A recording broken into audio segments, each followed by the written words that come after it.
The Grey Knights are a secret and mysterious chapter of Space Marines specifically tasked with combating the dangerous demonic entities of the Warp and all those mortals who wield the corrupt power of the Chaos Gods.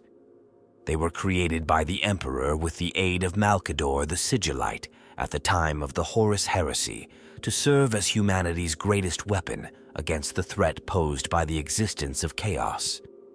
They have the honor of being implanted with gene seed engineered directly from the genome of the Emperor himself. The Grey Knights act as the military arm or chamber militant of the Ordo Malleus, the Daemonhunters who form the oldest branch of the virtually omnipotent Inquisition. The Grey Knights' fortress monastery, the Citadel of Titan, is based on Titan, the largest of the moons of the gas giant Saturn in the Sol system. It is kept as a private preserve of the Inquisition. The existence of the highly secretive chapter is virtually unknown outside of the Inquisition and the highest echelons of the Imperial Adepta, and is a well-guarded secret enforced by mind wipes and even assassination of Imperial citizens if necessary. Unlike other Astartes, every Grey Knight is a potent psyker. Yet, in the 10,000 standard years of Imperial history, no Grey Knight has ever been corrupted by the ruinous powers of chaos. Additionally, the Grey Knights do not follow the tenets of the Codex Astartes in the matter of force organization. Due to the unique manner in which the Grey Knights are recruited and trained, each warrior progresses through a series of preordained ranks and will operate in a particular squad led by an individual of higher rank, rather than being assigned to a particular battle company. These squads may be called upon to act independently from the main body of the Grey Knight force and have to operate at full efficiency even when light years away from the rest of their chapter. As such, the Brother Captain, who is the leader of each Grey Knight Brotherhood or any other Grey Knight unit commander, is obeyed immediately and without question by those under his command. A light against the darkness, the Grey Knights stand against the greatest threat mankind has ever faced. They are the champions of reason, order, and righteousness, holding back demons and the scions of the dark gods. They are the Imperium's mightiest weapon against the Warp, transhuman space marine psychers, and its single enduring hope for salvation. There is no greater threat to the galaxy than the denizens of the Warp and the ruinous powers that rule them. Demons and gods, these otherworldly horrors tear at the veil between the realm of chaos and reality, hungry for the souls of humanity and the ruin of worlds. If left unchecked and unopposed, demons would claim the universe for their own, pulling down the pillars of creation and fashioning a never-ending nightmare where once the galaxy had been. Demons are unlike any other foe the Imperium faces, and against their unnatural horror, men and women can find themselves powerless. The Emperor's armies are vast and numerous, from the void-born fleets of the Imperial Navy and the endless ranks of the Astra Militarum to the superhuman Space Marines and the unimaginably powerful Titan legions. Mortal foes cannot stand against the Imperium when it is roused to war, but the demon is not mortal. History has proven that all people can be corrupted, and even the mighty chapters of the Adeptus Astartes are not immune to the unholy temptations of the dark gods. In his infinite wisdom, the Emperor foresaw that even should he prevail against Horus, the threat of chaos would remain to forever after threaten humanity. He knew that of all the Imperium's many foes, the demonic was the greatest threat, and so he created a brotherhood of incorruptible warriors to fight demons. These were the Grey Knights, and they would stand as the Emperor's ultimate weapon against the gods of chaos. The Grey Knights are the most mysterious of all the Imperium's warriors. Their creation was the culmination of a plan conceived in the dying days of the Horus Heresy, hidden from even the Emperor's armies lest it be uncovered by his foes. Even now, few in the Imperium of the 41st millennium know of their existence, and those that do possess only fragments of the truth. Legends and myths surround the Grey Knights, and those tales told about them are filled with broad misconceptions and fanciful lies. The vast hordes of humanity know nothing of the Grey Knights, and the handful of Imperial citizens that have heard the name uttered assume them to be an arm of the much-feared Inquisition or a chapter of the mythical transhuman Space Marines. Some of the stories and fables taught by the Adeptus Ministorum hold the barest hints of the existence of the Grey Knights, but they are portrayed as silver-armored angels, ghostly manifestations of the God Emperor, or shimmering reflections of the saints themselves as often as not. Those Imperial soldiers that have fought alongside the Grey Knights and retained both their lives and their minds recall them only as Astartes of an unknown Space Marine chapter, their unique weapons and psychic powers attributed to forgotten technology and tactical doctrine. Other Space Marines know better should they see a Grey Knight in battle, but are wise enough not to dwell long in thought about these mysterious warriors. Legend has it that the Grey Knights were founded on the order of the Emperor himself in the final bloody days of the Horus Heresy, just before the start of the Siege of Terra. The Emperor knew that the time was coming when he would have to face his traitorous son Horus, and that he might well not survive. However, he foresaw that even if Horus and his armies were defeated, the power of chaos would remain an ever-present and constant threat to humankind. His greatest warriors, the Space Marines, had proven unfortunately corruptible to the temptations of the dark gods, and so the Emperor set out to create a new transhuman soldier in his bid to continue to protect mankind, even from his own gravest mistakes. This new breed of Space Marine would be far stronger of will than their brothers, and unwavering in their loyalty to humanity, able to stand naked before the power of the warp and survive unscathed. In this dark time, the Emperor turned to Malcador the Sigillite, his most trusted servant and the first High Lord of Terra and Imperial Regent. Malcador was a powerful psyker, lore-keeper of the fledgling Imperium, and had stood at the Emperor's side since before the start of the Unification Wars. He was charged by the Emperor immediately after news had reached Terra of the War Master Horus's betrayal during the massacre of the loyalist Astartes on Istvan III, to gather a group of dedicated Imperial servants whose loyalty, courage, and strength of mind was unquestioned. As the Emperor prepared for the final battle with Horus, Malcador crossed the divided Imperium, searching corpse-choked battlefields and worlds drowning in blood for those the Emperor sought. No other person save the Emperor himself could have been given such a task and hope to complete it. However, Malcador returned to the Imperial Palace just before Horus's forces laid siege to Terra. Only the Sigillite's psychic mastery and knowledge of the hidden ways into the palace allowed him to slip through the traitor's growing blockade around the Sol system to reach the Emperor's side. When the Master of Mankind looked upon those Malcador had brought before him, he knew that there was yet hope for humanity. 12 in all had been gathered, 4 noble lords and governors of the highest order, complemented by 8 Space Marines, though each group met the Emperor separately at different times in the final days before the Siege of Terra began. These 8 selected Space Marines all possessed paranormal skills as psychers that had been kept dormant as required by the edicts of the Council of Nicaea. The Council had ruled during the Great Crusade that the use of psychic powers was forbidden to Space Marines because of the dangers innate to manipulation of the Empyrean. These warriors had all willingly cast aside their former loyalties to their given Space Marine legions and Primarchs, either because of the corruption of these legions by chaos, or because they realized that loyalty to the Emperor required them to sacrifice all ties to their former battle brothers. All had served for a time with the Knights Errant, Malcador's cadre of independent Space Marines that had served as his special agents throughout the course of the Horus Heresy. That some of these battle brothers came from legions that had turned traitor proved the depth of their loyalty to the Emperor, for there can be no greater challenge for a Space Marine than to defy the word of his Primarch. After meeting the candidates, the Emperor is believed to have responded, "Malcador, you have judged well. These 8 Space Marines do indeed have a vital role to play in the future of the Imperium, though veiled in secrecy will they be."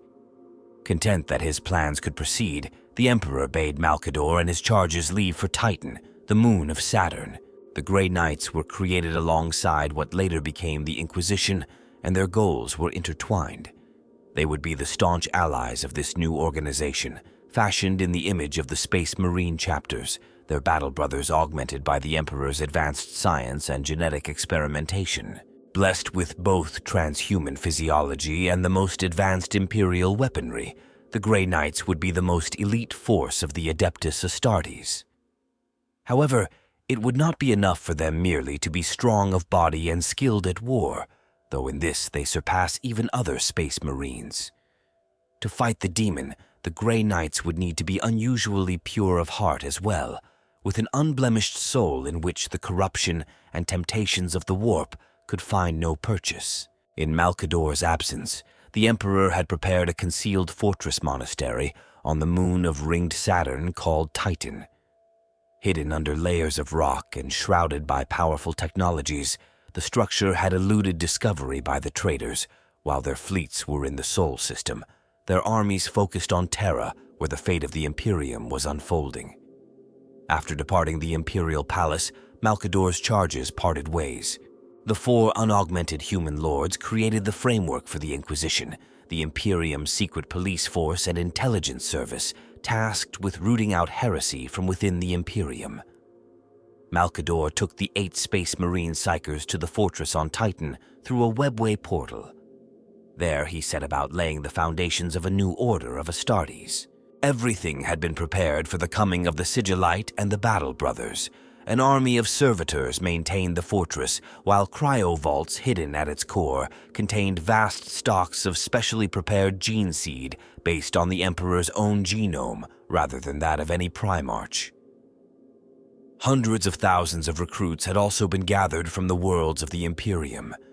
These would become the raw material that Malcador would fashion into the Grey Knights chapter. Malcador's servants had chosen each of these recruits carefully, the recruits' minds deeply probed to see if they bore even the slightest hint of chaos corruption. The recruits were also chosen for their latent psychic gifts, so that once human flesh was implanted with Space Marine gene seed organs, they would grow into potent Astartes Psykers with a unique control over their abilities. To find so many suitable specimens, Malcador's servants had searched the hundreds of thousands of planets of the Imperium, taking aspirants from the seed worlds of the Loyalist legions as well as from the ranks of the Imperial army. Some were even taken from primitive worlds newly restored to the Imperium, their hardy people ignorant of the sky war that had brought them to Titan, but willing to do what the gods demanded. For those first days, Malcador guided the 8 in the formation of the Grey Knights, overseeing the awakening of the Great Citadel and its new chapter. However, events were coming to a close on Terra, and as the traitor armies gathered for a final blow against the Imperial Palace, Malcador was summoned back to the Emperor's side to carry out his final duty. Before he departed, the Sigillite selected Janus from among the 8 to continue the work he had begun.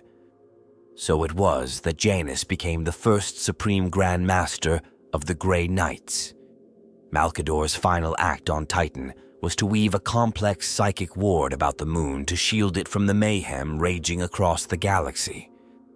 Whereas before the Sigillite's artifice had merely hidden the fortress monastery known as the Citadel of Titan from detection, it now concealed the entire planet. Wrapping Titan in a bubble of reality, Malcador sent it into the warp, where it would ride out the final battle for the Imperium. His rites complete, the Sigillite returned to Terra to face his final fate in service to the Emperor. For many standard years, Titan remained absent from the galaxy. While the Emperor was interred in the Golden Throne and the traitors fled into the Eye of Terror, the Grey Knights chapter grew within the safety of its hidden cyst within the warp. As the Loyalist Space Marine legions and then their successors among the chapters of the reformed Adeptus Astartes hunted down the survivors of Horus's army during the Great Scouring, the Grey Knights trained and perfected their physical and psychic skill. Finally, many standard years after the end of the Horus heresy, as the Loyalist Space Marine legions were dividing themselves into chapters in accordance with the newly crafted Codex Astartes, Titan returned, just as Malcador had planned. However, time is subjective within the warp, and where only standard years had passed in real space, Whole solar decades had slipped away in the fortress monastery of the Grey Knights. 8 full Space Marines and hundreds of thousands of raw recruits had entered the warp. A full 1,000 Grey Knights emerged. In Malkador's stead, the Grey Knight's first Supreme Grand Master Janus had created the formidable weapon against the warp dreamed of by the Emperor, and it now stood ready to begin its righteous task. By this time, the human lords originally gathered by the Sigillite were masters of the organization that had become the Inquisition and had long been awaiting the return of Titan. With great care and utmost secrecy, the Inquisitor lords added the Grey Knights to the records of the Adeptus Terra as the 666th chapter of Space Marines. Lost in the anarchy of the Second Founding, so many and varied were the names and foundings of that time that few noticed the addition of another Space Marine chapter. The only organization to know the Grey Knight's true purpose was the Inquisition, and shortly after the return of Titan, the Lords of the Inquisition traveled to the chapter's fortress monastery, where they met with Supreme Grand Master Janus. What transpired between these great lords is recorded in the annals of the chapter, the sacred words of Janus and the Inquisitor lords marked out in ancient ink, telling of this first secret pact between the Inquisition and the Grey Knights. In the first centuries after the creation of the Grey Knights, the chapter was called upon many times by the Inquisition. In the wake of the Horus heresy, the Imperium still burned with war and was plagued by demonic incursions. On the twin moons of Yerm, silver-armored angels were held responsible for the destruction of the Ithacan demon Cruciform. Though none of the local citizens survived, they left behind crude drawings on the walls of their refugee caves, depicting men clad in glowing silver impaling twisting shapes of burning crimson, all fangs and claws. The great star mirror of vows records the coming of the Daemonhunters, though none of the ancient astronomers lived to speak of what they saw. In the inky depths of the mirror, the fate of the vow system can be discerned, every event to touch its worlds reflected, reaching back thousands of Terran years. When the warp worm came to Vaus the Third to feed, a shining vessel appeared from the void. The warriors it disgorged set upon the worm and its servants, cleansing Vaus the Third in a war visible from space. During the hell reign of Corpolis, blind and deaf Adeptus Ministorum monks witnessed the Grey Knights banish the Cornate Sturmlord. Huddled in the dripping cellars of their mountain sanctuary, their minds were tormented by the psychic blood rain that drowned the world. Such was the glorious presence of the Daemonhunters that even without eyes or ears, the monks sensed their coming, seeing their deeds as fierce argent flashes in their minds. The Grey Knights fought their secret war wherever the threat of the dark gods appeared, seeking out those places where the fabric of reality grew thin and hungry. Demons turned their gaze to the realm of man. This was to be the sacred duty of the Grey Knights, and their endless struggle against a foe without number or remorse. The famed Great Crusade iterator Kirill Sinderman, later known as the Inquisitor Lastan Nimagion Veritus, survived for 1,500 Terran years until the end of the War of the Beast in the mid-32 and millennium. After being poisoned by High Lord Draken von Gorik, the Grand Master of the Officio Assassinorum, Veritas confided in fellow Inquisitor Wienand that he was the last of the 4 original Inquisitors chosen by Malkador the Sigillite to know of the founding of the Grey Knights. He revealed that it was he who ordered the Grey Knights to battle the forces of chaos during the centuries following the Horus heresy, but knowledge of them were kept to only himself, the Grey Knights, and those of the other original Inquisitors who were now dead. The Grey Knights were too important of a force to be wasted during the War of the Beast, and the structure of the Inquisition at that time prevented them from being used properly to defeat the threat of chaos. Before dying, Veritas imparted to Wienand a code chip that allowed her access to Titan so she could meet with Supreme Grand Master Janus. Once having navigated through the various environmental protections provided by the moon, she discussed the splitting of the Inquisition into what became the Ordo Xenos and the Ordo Malleus, with the Grey Knights serving as the newborn Ordo Malleus's chamber militant. Wienand died on Terra a standard century later after helping to ensure that Von Gorich was overthrown during the event known as the Beheading, leaving it unclear whether the Inquisition's planned restructuring had been completed by that time.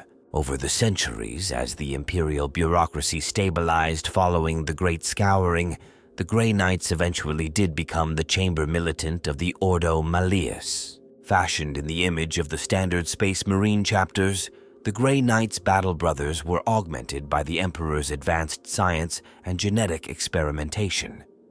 Blessed with both transhuman physiology and the most advanced weaponry, the Grey Knights would be the secret elite of the Adeptus Astartes. However, it would not be enough for them merely to be strong of body and skilled at war, though in this they surpassed even other Space Marines. To fight the demon, the Grey Knights needed to be pure of heart and mind as well, with an unblemished soul in which the inherent corruption of the warp could find no purchase. To combat demonkind, all Grey Knights are trained to bend the powers of the warp to their will, and each one is a powerful psyker. Mundane blades and guns will not suffice against demonic foes, and so the Emperor ensured that the Grey Knights would have the skill to turn the weapons of the warp against its denizens.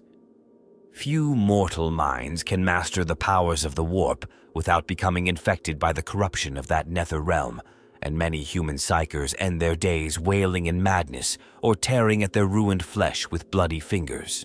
Grey Knights, however, are unique amongst mankind in their control of their psychic gifts, their purity of soul and strength of will, an impregnable wall against the horrors of the warp.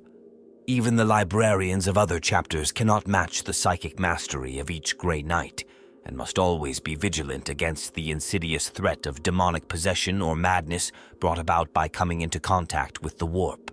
A Grey Knight does not gaze into the warp and fear what lurks within. Rather, the creatures of the warp recoil from him. Like all Space Marines of the Adeptus Astartes, the Grey Knights are few in number, a mere handful when counted against the vast span of the galaxy and the countless foes of the Imperium. However, even a handful of these expert warriors are enough to turn the tide of a battle or vanquish a determined foe. There are few enemies of the Emperor that can hope to stand against a Grey Knight, even when they outnumber him many times over. Few as they are, the Grey Knights appear only when there is a grave threat to the Imperium from the warp, often in places where the Dark Gods have unleashed their demons upon reality. Theirs is a secret war against the warp, the true extent of the threat from the ruinous powers hidden from most of the Imperium, much like the existence of the chapter itself.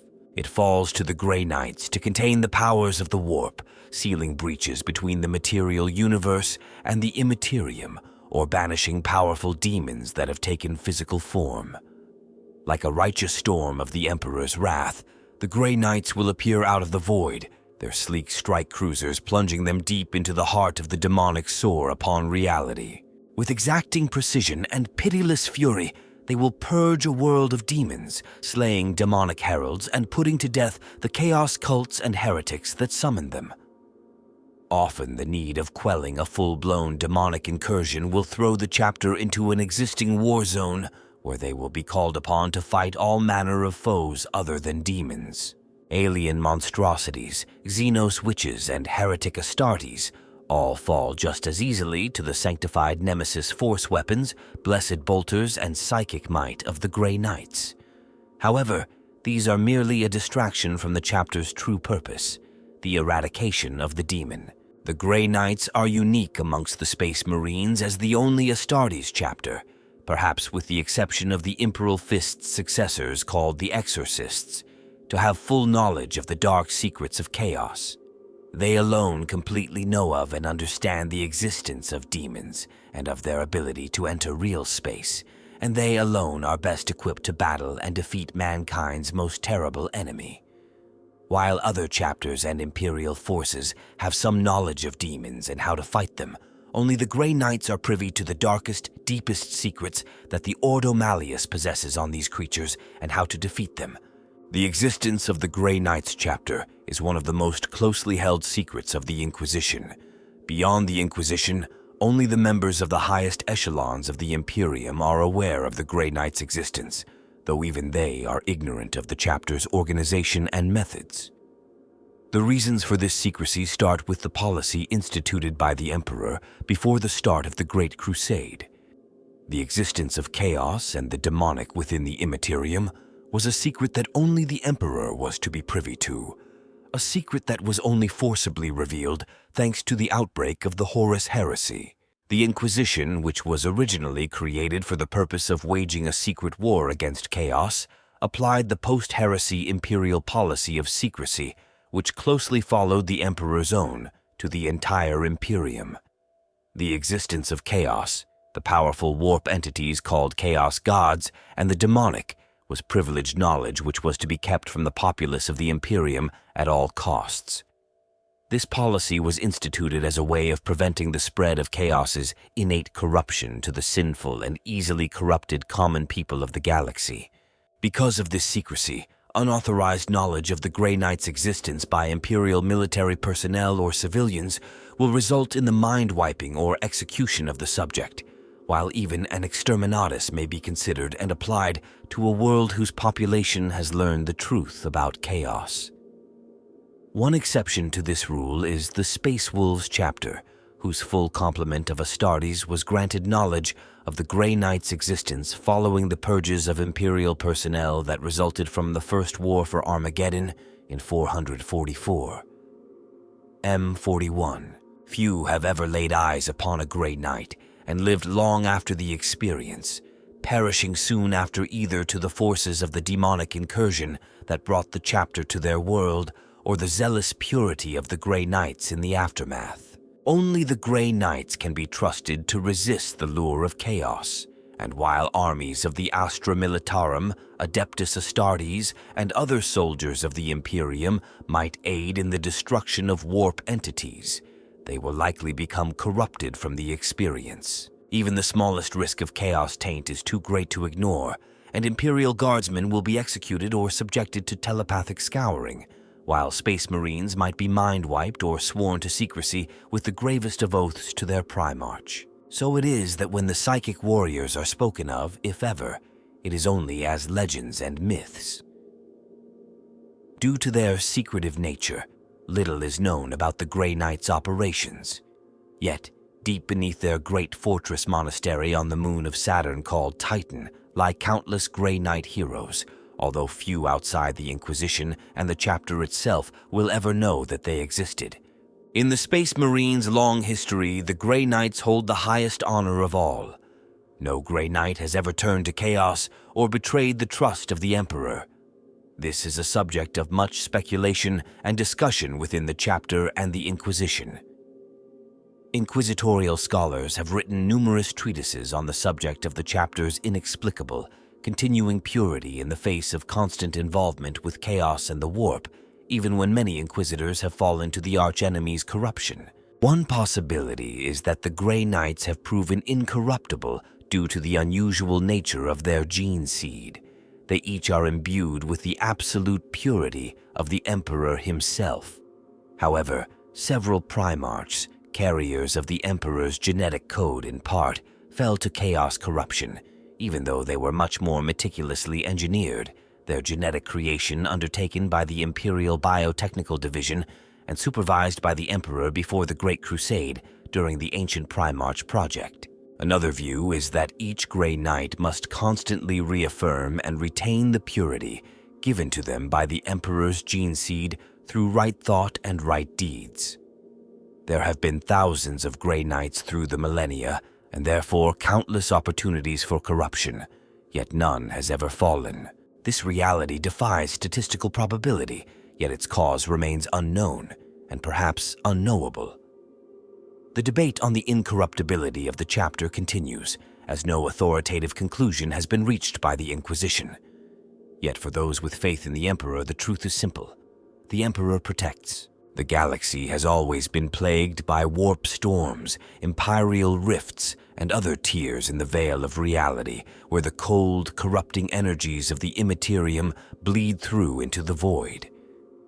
Where the boundaries of the material universe wear thin, it falls to the Grey Knights to try to contain them and quell the inevitable demonic tide that spills through into real space. However, in the centuries since the chapter's creation at the end of the Horus Heresy, the veil between reality and the realm of chaos has continued to weaken, and like an ancient tapestry, its frayed threads have come undone in ever-increasing numbers as the 41st millennium wore on. At what was believed to be the end of the 41st millennium, after the fall of Cadia during the 13th Black Crusade of Abaddon the Despoiler, the Cicatrix Maledictum has torn a great rent across imperial space, swallowing millions of worlds as it yawns open and leaving as many teetering on the precipice of utter destruction or damnation. From the maw of this great rift pour legions of demons in numbers never before seen. The scale of the current demonic invasion is greater than any faced by the Grey Knights throughout their chapter's long history, but perhaps it was for this very time that the Emperor created them. Like bolts of silver lightning in the era Indomitus, Grey Knight strike forces fly to all corners of the galaxy, the Imperium Nihilus and Imperium Sanctus alike, delivering the Emperor's holy wrath to all the denizens of the Warp who seek to pollute the master of mankind's realm. The Grey Knight's strength of spirit, indomitable will, and purity of mind and body were the most important gifts the Emperor passed on to the chapter through his unique genetic legacy. Their military training, potent weaponry, and powerful armor are simply tools to aid them in their duty. Without the psychic might to use his Nemesis Force Sword or the inviolate will to resist the temptations of the demon, a Grey Knight is the same as any other Space Marine, a potent transhuman soldier in the Emperor's armies, but nonetheless a mere shadow of his true potential. The Grey Knights are unique in that their gene seed was not descended from any of the original 8 founding Grand Masters of the Grey Knights or the original 20 Space Marine Legions of the first founding, but from a unique form of gene seed engineered from the genome of the Emperor of Mankind himself, what is known as the Emperor's Gift.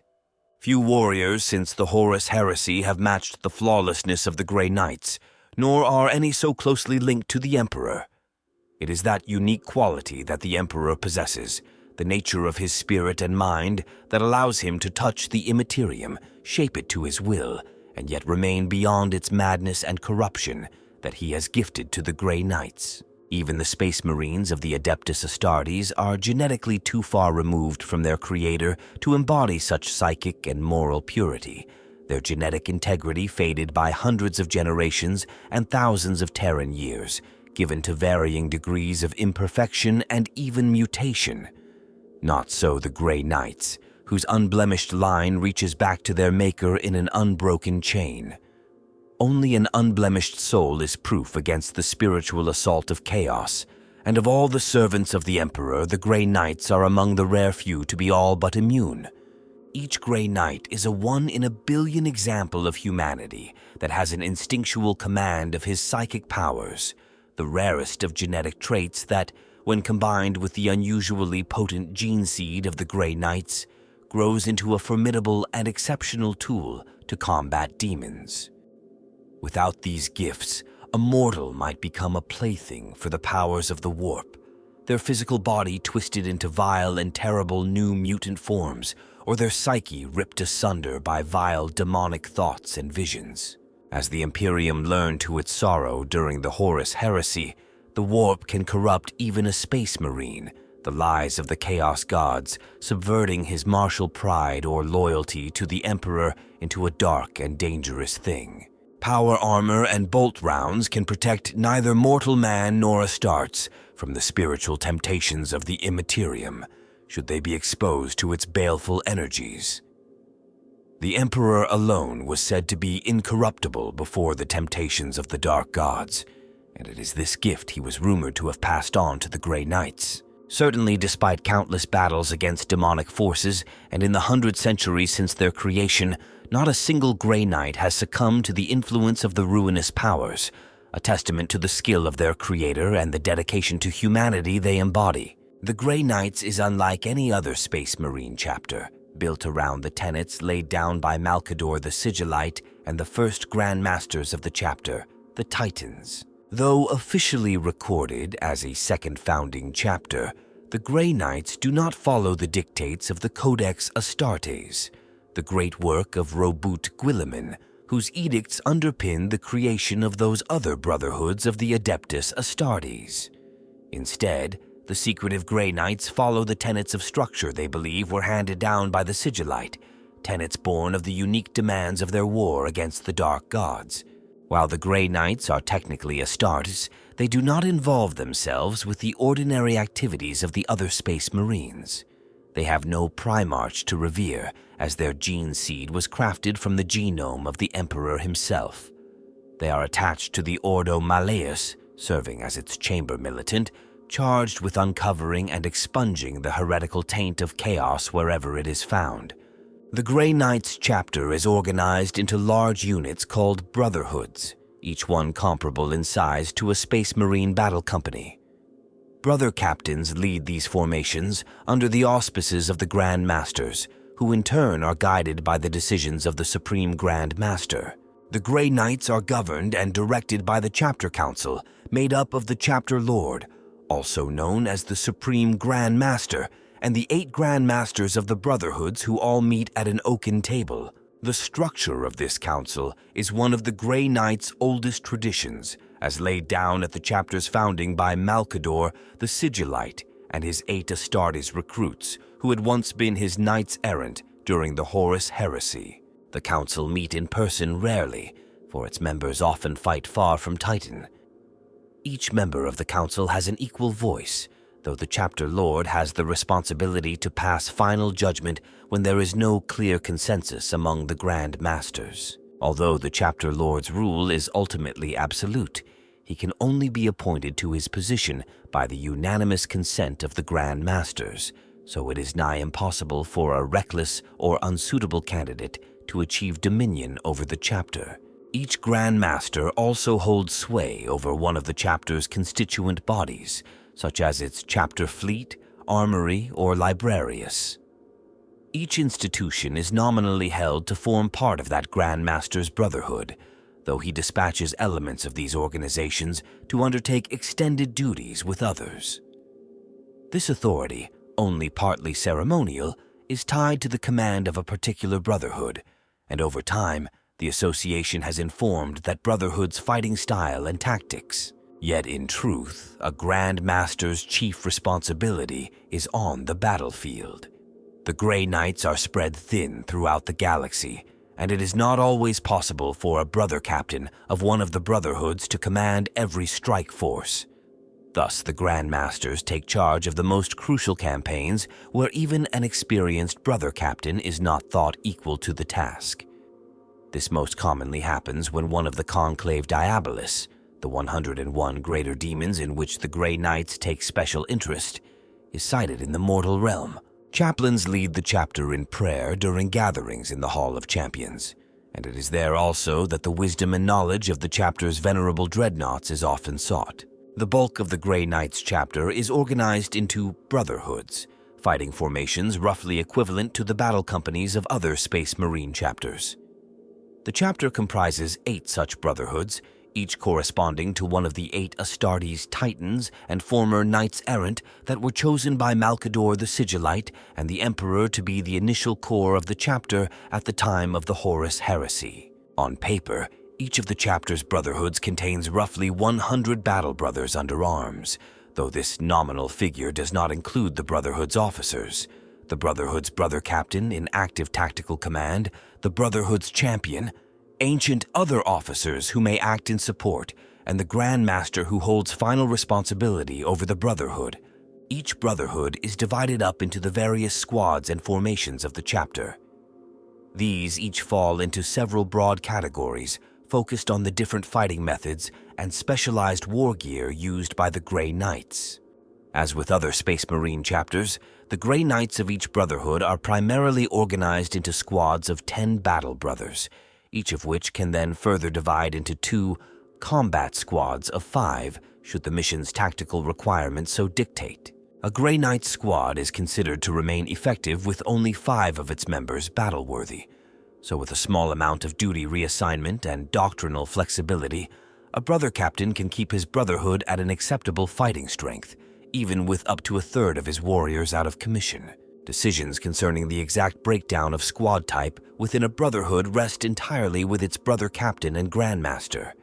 However, it has long been proven that a rough tactical balance of squads, between 3 and 7 operational units each of Terminator, Purgation, and Strike squads, is by far the most effective combination. Accordingly, all but the most maverick of Grey Knight's commanders follow this example and make only minor changes to suit their tactical preferences. Regardless of role, all Grey Knight squads draw their equipment from the same armory of Nemesis Force weapons, grenades, storm bolters, and psi-enhanced heavy weapons. Each squad also independently practices its own psychic disciplines, the better to allow mental and physical prowess to act in reinforced harmony. The only drawback to this organization is that when a Grey Knight moves from one type of squad to another, he must learn anew how to wield his psychic potential in battle, suppressing all other applications he has learned to that point. Each of a Brotherhood's squads is led by a Justicar, a Grey Knight who holds a rank equivalent to that of a standard Space Marine Sergeant. It takes a powerful mind to lead other Grey Knights in both battle and psychic unity, and only the most adept battle brothers rise to this honored rank. In addition to his bonds of leadership, it is the Justicar's duty to hone and focus the psychic powers of the battle brothers he leads and to act as the conduit for their abilities. Such a role places the Justicar in greater danger than his fellows, for as the squad's mystic focus he will be the first to suffer should things go awry. During his career, a battle brother of the chapter will take on many different roles, from serving in the Terminator squads with Blade and Stormbolter to the more lightly armored strike squads or heavily armed purgation squads. It is the responsibility of every Grey Knight to become skilled in all of the weapons used by the chapter, just as he must hone his psychic powers into a mystic blade with which to cut down warp spawn. All battle brothers are trained in the use of every piece of war gear and armor possessed by the chapter. Thus, it is possible for a battle brother to serve in different types of squads from one mission to the next. The Grey Knights maintain many of the same specialist and officer roles as other Space Marines. Librarians exercise greater and more diverse psychic powers than most Grey Knights and help to hone the psychic powers of their battle brothers. Tech Marines have trained with the Tech Priests of Mars, whose techno-religious strictures the Tech Marines balance with the Grey Knights' needs. They maintain the chapter's vehicles and help craft the psychically imbued war gear its warriors wield. Apothecaries, meanwhile, oversee the creation of new Grey Knights with arcane genetic implantation, as well as healing the most terrible of warp-infected injuries and contagions with Medicaid tools and chirurgical rituals. These warriors are assigned to fight alongside one of the Grey Knight's Brotherhoods, often for their entire lives, and in certain cases may even be granted command to lead strikes themselves. They are as embedded in their Brotherhood's traditional rites and rituals as all its warriors, and lend their considerable skills to its successful prosecution of the demon. Though assigned to a particular Brotherhood, these specialist officers may have completed their training under the auspices of another Grand Master. The chapter's armory, for example, traditionally falls under the rule of the First Brotherhood's Grand Master, and he has ultimate responsibility for assigning the Tech Marines chapter duties. In addition to the Brotherhoods, the Grey Knights maintain 2 further fighting bodies. Answerable directly to the Chapter Council, they accompany forces at the request of the Purifiers are anathema to warp spawn. Chaos-tainted creatures wither at their touch. The Order of Purifiers, led by its Castellan champion, and the Knights of the Flame, can be considered a separate and entirely unique brotherhood of the chapter. There are rarely more than 50 Purifiers at any one time in the chapter, and on those occasions when their numbers do swell, it inevitably foreshadows some great demonic incursion. Just as the Purifiers are exemplars of the chapter's spiritual heart, the Paladins are its martial champions, a company of some 100 or so of the most skilled warriors, from whose ranks is selected the Grey Knight's most honored ancient. Though they act primarily as honor guards for the Grey Knight's Grand Masters, Paladin squads are commonly assigned to fight alongside the Brotherhoods. Their skill and experience can swing the odds of even the most desperate battle. Considering the role of the Grey Knights in the Inquisition, potential recruits are put through even more stringent trials than other Space Marine aspirants. It is the chapter's gatherers who set out across the galaxy in search of new recruits for the chapter. The gatherers are Grey Knights, whose great age or severe injuries no longer permit them to undertake the primary work of the chapter, but whose keen senses and minds can still detect an aspirant hero from amongst the common rabble of humanity. It is the task of these battle brothers to search the Imperium for suitable candidates and look into their minds for signs of weakness. As the most favored agents of the Emperor, there are no sources of manpower denied to the Grey Knights, the seed worlds of Space Marine chapters, forbidding penal worlds, and even the dreaded black ships are all open to them. The strongest recruits are brought back to Titan to be tested. The Chamber of Trials is where aspirants arrive and their training begins, if they survive. Recruits are subjected to mental and physical torment to see if they will break, even before they face the horrors of the warp. Shivering in the holds of antiquated shuttles, the recruits are brought down to the surface of Titan. Some are taken to the citadel of Titan, but many are released onto the desolate plain and made to walk to the great fortress gates. Even though Titan was terraformed long ago to be habitable to humans, its thin atmosphere remains freezing and inhospitable. This is more than just a test of endurance. Is it also one of conviction? Those recruits that turn from the distant black towers, favoring their chances in the wilds of Titan, have shown themselves undisciplined and willfully independent. The reward for this cowardice is always death. Those that reach the gates are given only the briefest chance to enjoy their accomplishment. They are immediately sent out once more into the cold, this time on a trek of 1,000 kilometers to the shimmering tundra of caustic crystals, perpetually locked in a chemical haze known as the Xanadu region. To breathe the strange vapors of this place is to feel one's mind slipping away, stolen by alien thoughts and nightmare visions. Even to reach Xanadu, a recruit must brave a score of deadly zones from the Anarch High Pass, where a whispered word can trigger an avalanche of choking chemical dust, and the rusting desert, littered with the hulls of broken void ships and roaming packs of servitors driven insane by time and decay, to the Saturnine Maze, an ancient weapon of war left over from the Emperor's conquest of Titan during the Great Crusade, filled with hidden nightmares and the spirits of vanquished warriors. During his journey, the recruit must also contain his immature psychic powers, and an inhibitor collar is fixed around his neck, which is keyed to explode should he lose control. This can become almost impossible when the recruit reaches Xanadu and breathes deeply of the toxic chemicals as reality becomes undone around him. All who come to the Xanadu region must bear witness to those who have failed, as thousands of headless skeletons are scattered across the landscape. Fewer than 1 in 1,000 recruits will return from Xanadu. For those that do, long solar weeks of pain and sacrifice await. From the glyphite-stalked caverns beneath Ganesa Macula to the icy subsurface oceans of Eos Antor, one test after another must be passed before the Grey Knights are content that the recruit has the strength of will and physical prowess to survive. Finally, the rare few that live to reach this stage are officially inducted into the chapter as neophytes, so that their true training might begin.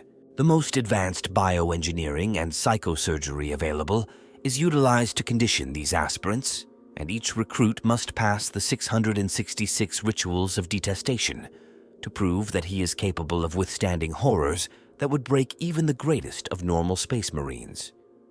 Upon success, the recruit also has all memory of his prior existence and identity erased using a mind wipe to better ensure his absolute and unwavering loyalty to the Emperor, and to prevent demons from using the aspirant's fears, memories, and feelings against him. One of the main criteria for selection into the chapter is that the recruit must show great psychic potential, as the entire chapter is made up of psychers.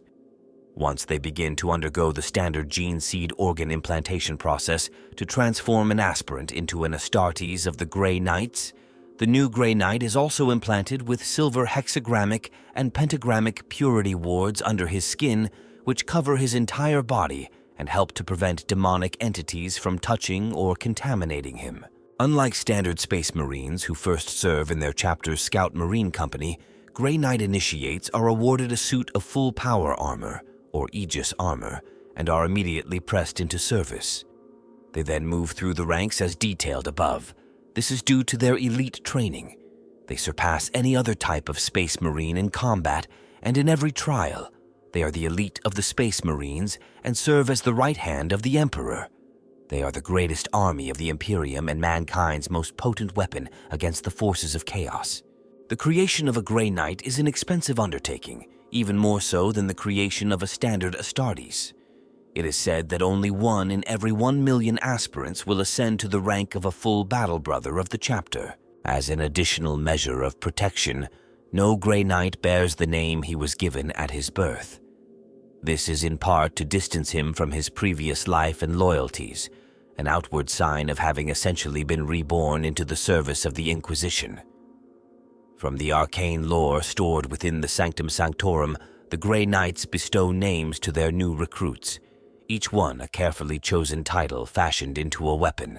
Just as every true name holds power over the demon who bears it, so too do the true names of mortals have resonance within the warp. For this reason, when a Grey Knight is recruited, his name is one of the first things scrubbed from his mind, along with much of his past. Once a Grey Knight's identity has been erased and rebuilt during training, he is unlikely to remember his past. By the time the hulking transporters set down on the frozen surface of Titan, the men within have forgotten much of their lives. They enter the citadel of Titan not as the warriors they once were, but as the refined materials the chapter will use to create new battle brothers. During the long solar days and months of training, these men have no names, only the designation given to them by the chapter. Those that fall are buried in unmarked graves, if they are buried at all. Only upon completion of his training is a Grey Knight granted his new name. Until that point, neophytes are assigned only a number. The tiny fraction of recruits that survive the grueling trials on Titan and the process of genetic implantation are finally gifted with new names. Each name is actually a fragment of arcane lore, divined by the labors of the chapter's scribes to act in perfect opposition to the true name of a particular demon. Thus, even the Grey Knight's name is a weapon against his hated foe. Like the true names of demons, the auspicious names given to Grey Knights are ever in flux. Nonetheless, some have resurfaced again and again over the millennia, gaining in power just as a specific demon is reborn from the warp. So it is that a Grey Knight's name might have been borne by many battle brothers before him. Each name is derived from the true name of a demon, a counter to its terrible meaning, so that even to hear the Grey Knight's name spoken aloud causes the warp creature pain, and to stand in the battle brother's presence is the purest of agonies. Traditionally, it is considered an honor and a prophetic sign of great deeds in one's future to be given a name matching one of Saturn's moons. Such nomenclature is accordingly rare. The information on the Grey Knight's true identity after his rebirth does not exist outside the sealed records of the Inquisition. It does not even exist within the vast data stacks of the citadel of Titan's Librarius. This data is rarely accessed, and in truth, this kind of lore was often archived and forgotten, rather than consciously buried in the Sol System's annals. Even amongst the Inquisition, only the most curious souls would care for such knowledge, as it is worthless beyond its value as a harmless curiosity. It offers no advantage over an enemy. The Grey Knights are trained and bound and scourged to rarely care about their former lives, and Inquisitors gain no special influence over them by possessing it. Few souls are curious enough to look, a handful every solar decade, but no more than that. Most engagements of the chapter will involve a single squad of Grey Knights supporting an Ordo Malleus Inquisitor, or a local force of planetary law enforcement, military forces, or Astra Militarum. For the most serious demonic incursions, several squads of Grey Knights numbering usually about 20 Astartes are collected around the presence of a senior captain, or even a Grand Master. In these circumstances, tactical squads will attempt to establish a beachhead in the chaos-tainted area, before the Terminators and Senior Astartes teleport down to the surface and engage the primary demon, banishing it back to the Immaterium. The very presence of Grey Knights upon the field of battle is painful to demons and other warp entities. The Grey Knight's gestalt psychic purity and powers are combined through a squad's Justicar into the Aegis, a psychic choir that is amplified by the presence of additional squads psychically singing in tandem. These normally inaudible sonorous chants of detestation act as a weapon that repels the demonic and makes it hard for these entities to maintain a presence in the physical universe. The presence of telekines in Grey Knight squads enhances the potency of the Aegis.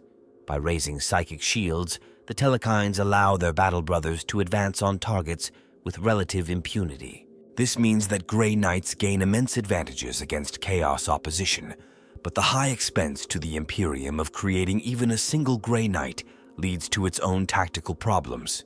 For all their power, Grey Knights will always be badly outnumbered and must focus upon the fast and lethal application of force. A byproduct of the use of the Aegis is the absence of any war cry for the chapter. Grey Knights attack in seeming silence and take care of their objective with remarkable economy of both action and communication. A Grey Knight's force also contains a high proportion of troops who can teleport through the warp into battle, a high-risk maneuver which can turn the tide of combat if deployed well. Teleportation may also require complicated battle-related arrangement and positioning, and depending on the mission, can involve large number of squads teleporting in sync. The Grey Knights are anathema to demons, their very presence raw and painful to the creatures of the warp. No other warriors of the Emperor are so adept at fighting demons, and each battle brother is expertly trained in the many methods of banishing and destroying these deadly yet ephemeral foes. There are many ways to banish a demon, almost as many as there are demons themselves.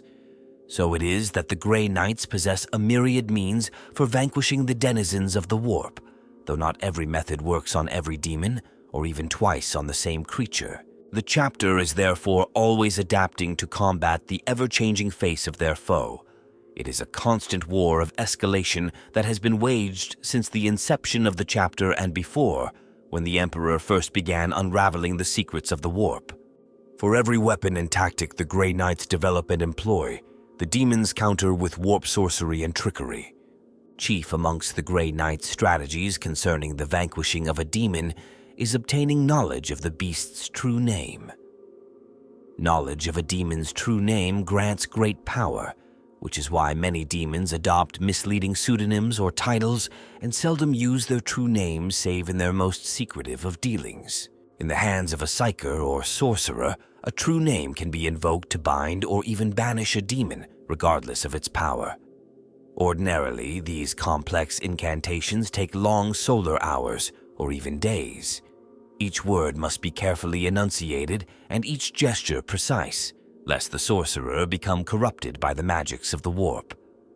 Invoking a true name is a demonic pact of sorts, albeit one in which the demon is at a severe disadvantage.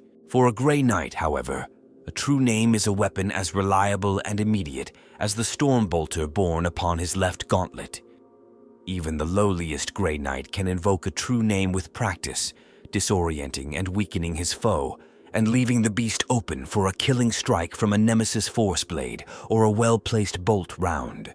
In the hands of an accomplished veteran of the chapter, a true name becomes even more deadly, able to destroy the demon's physical form and cast it back into the warp, leaving only a lingering sulfurous stench and ectoplasmic residue. To banish a demon in this manner is the closest that the Grey Knights can come to a lasting victory. A demon bodily slain will return to the mortal realm far sooner than one banished body and soul. Alas, if true names are a Grey Knight's surest weapon against the demon, they are also the hardest of all to acquire. As with all things demonic, a true name is born of the warp, and its reflection in the minds and tongues of mortals is as shifting and mutable as the beast to whom it relates. So it is that in the candlelit chambers of the Grey Knight's augurium, a veritable army of ebon-cowled scribes toil in shadow, endlessly sifting through the visions reported by the chapter's prognosticars, searching for clues to the ever-changing true names. It is a long and dangerous process, for no scribe can ever be trusted with more than a fragment of a true name, lest he become corrupted by the raw power it contains and threaten the very chapter he seeks to serve. Thus, each scintilla of lore is inscribed onto a blessed scroll in sigils of the scribe's own blood. Mere ink cannot cage such knowledge. Each is then presented for collation and interpretation by one of the chapter's senior librarians, and in turn, bound into one of the blessed grimoires within the citadel of Titan's Sanctum Sanctorum. Demons are beings of the immaterium and are made up of the very raw energy of chaos. This makes them creatures of nightmare, rage, and fear, crafted from the base emotions and thoughts of mankind. When fighting such a foe, strength of will and faith are as deadly as blades and bolt rounds, flesh-tearing and ichor spillings with but a word of power.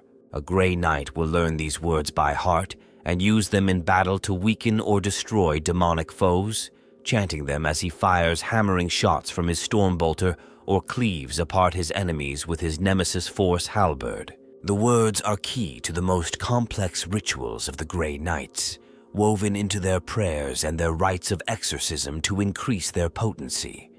There are 666 known words of banishment, each one a closely guarded secret by the chapter and learned at great cost. Most mortals that look upon a word of banishment will lose their minds, its eye-searing symmetry and terrible definition breaking all but the strongest of wills. Even a Grey Knight battle brother must temper his spirit before he learns even the most basic of these words.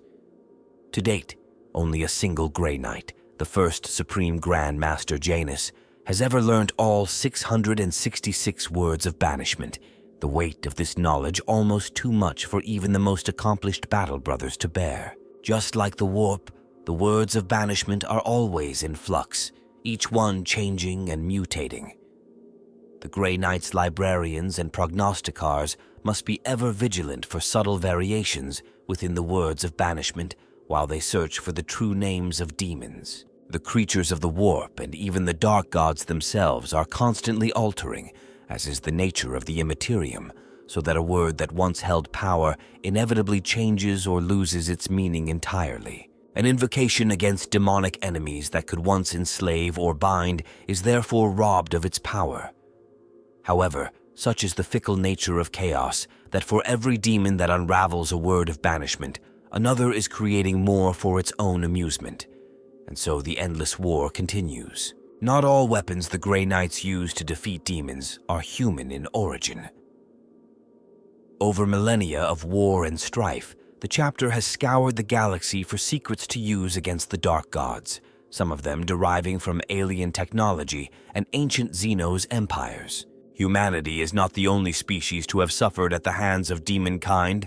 Countless races and worlds were wiped from history by demonic incursions long before mankind even stepped out into the void. In the dead remains of alien cities or the dust-swept plains of remote planets, the Ordo Malleus has recovered many artifacts that now rest in the vaults on Titan. Equally, elements of the Inquisition have even made deals with living Xenos races, trading technology and aid in return for their knowledge of the warp and its inhabitants. One such temporary alliance with the Necrons has yielded the Tesseract Labyrinths, strange objects crafted with heretical science by cunning alien hands. Each one is a cube, roughly the size of a Space Marine's fist, covered in a precise geometric web of circuitry. The Tesseract Labyrinths possess the ability not only to trap warp creatures, but also to contain them within the esoteric energy field of its zero-point reactor. The power of the demon is then contained by its own essence. The more it fights against the Tesseract, the stronger the bonds of its prison become. However, luring a demon into a Tesseract labyrinth is no easy task, as most warp creatures will choose to abandon their mortal forms and return to the immaterium before they can be bound to the alien devices. To date, only a handful of inhabited Tesseracts are held in the vaults of Titan, each one the culmination of a great battle or epic campaign in which the Grey Knights were triumphant. For almost 100 standard centuries, Titan has been the secret fortress of the Grey Knights. Glittering in the darkness of Saturn's shadow, The Ice Moon bristles with orbital defense platforms and fleets of sleek gray vessels. Beneath its frozen surface, generations of Grey Knights are created and laid to rest in an endless cycle of birth and death. At the base of Mount Anarch, tallest of Titan's peaks, rise the black basalt spires of the Citadel of Titan, the Grey Knights' fortress monastery. Built by the Emperor over 10,000 standard years ago, the Citadel of Titan has endured through countless ages of war and strife. Covered with dust and shadow, the dark edifice is festooned with macro cannons and massive lance turrets, their heavy barrels aimed out into the night. It is a forbidding sight that welcomes no visitors and brooks no trespass. In fact, even the existence of the Citadel is a closely guarded secret, and in the populous space lanes of the Sol System vessels give this satellite of Saturn a wide berth, their captains well aware that it does not pay to stray too close to the ominous moon. Within the frigid halls of the Citadel, servitors and chapter serfs shuffle along empty corridors and tend to the millions of menial tasks required to keep the fortress running. Occasionally, a towering Grey Knight will stride past, always with purpose and always cloaked in the menacing air of barely contained power.